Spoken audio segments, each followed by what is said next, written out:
Hey everybody, Kevin Moses here, your functional diagnostic nutritionist, and I wanted to talk about why I always recommend an elimination diet when I work with somebody. A lot of people, may do an elimination diet but not exactly know the whys, and I feel if I can educate you on the why to do something, that'll give you an incentive and a motivation to continue with that program. So the first thing I was talking about is eliminating three foods. Okay, we're going to do dairy, wheat, or I should say gluten, and soy. The next couple of foods you could eliminate if you really want to go to that extreme are nuts and eggs. Those five foods are probably the most sensitive for people to break down and digest. Okay, let's go over the dairy for one instance. Okay, so when you consume dairy, everybody thinks you get tons of calcium.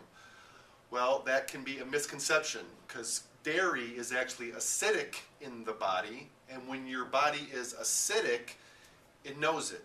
Okay, and always wants to get in a balance, a homeostasis. Our body is always trying to get to this balance. And there's a lot of studies out there that actually show, or these underground studies that actually show maybe dairy isn't as good as you thought it was. Not only that, with the pH of dairy creating you more acidic, there's a lot of antibiotics and hormones in there. So just think, if you're consuming hormones and antibiotics that animal ate or has taken or was given, you're also consuming those products, or hormones, or antibiotics, I should say. Antibiotics destroy the gut bacteria that you have in your stomach, which can also alter how you break down food. The hormones in that dairy can also alter your hormones and throw them way out of balance. And you do not want that, okay? So stay away from dairy. If you're going to consume it, go to organic. The ideal would be raw, but I don't even know if that's available in most stores. A raw dairy, raw milk, raw cheese, raw butter. Definitely, if you do consume butter, get organic, because a lot of the toxins and hormones in non-organic dairy will be pretty much that whole butter stick will be full of toxins and hormones. Okay, just heard that from a blog the other day that I was pretty blown away by. So just understand, okay, when you're consuming that dairy, I mean, so many of my clients are constipated, have acid reflux, gas, bloating. We get off just dairy even, just that alone, and a lot of these things disappear. Skin is a big one. Acne, that shows up if these foods are actually causing irritation in the gut. So please avoid dairy. Wheat and gluten, or not, I shouldn't even say wheat, but gluten. Gluten is very hard to break down, and you may have heard of celiac disease. Well, this isn't about celiac, it's about everybody is challenged to break down gluten. It's like Play-Doh in the gut. So if you're creating more inflammation in the gut because you're putting extra effort into breaking down that food, guess what happens? Malabsorption. All these awesome supplements you're taking, and nutrients and broccoli and vegetables and all these good things you think you're doing for your body aren't even getting absorbed because you may have leaky gut syndrome. Now, are you bloated? Do you have gas? Do you have any of those issues? Well, that's something you may want to talk to me about privately. Send me an email.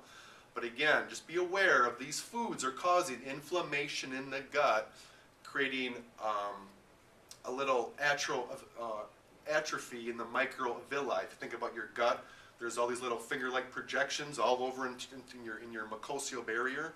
Well, these can atrophy. The more inflamed and the more antibiotics and the more medications you're under can really create an environment for pathogens to get in. Parasites, maybe candida can grow, and leaky gut, which I just mentioned. So be careful. Soy is the third one I recommend to avoid.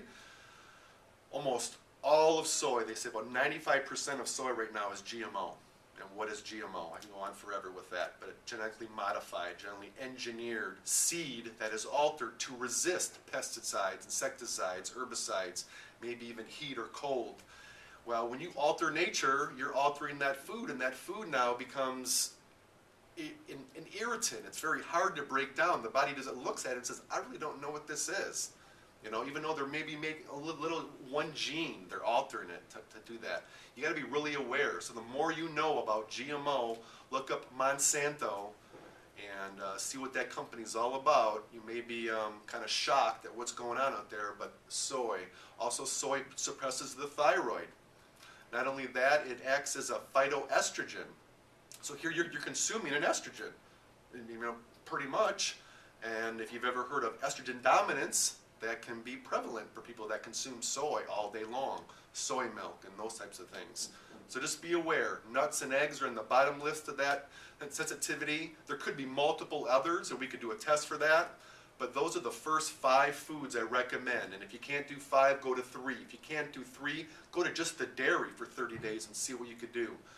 So hope that kind of gives you the whys on why I'm asking you to eliminate those foods for 30 days. We're all about healing this gut, because if we don't heal the gut, you're going to be in a place of unhealthiness for a long time.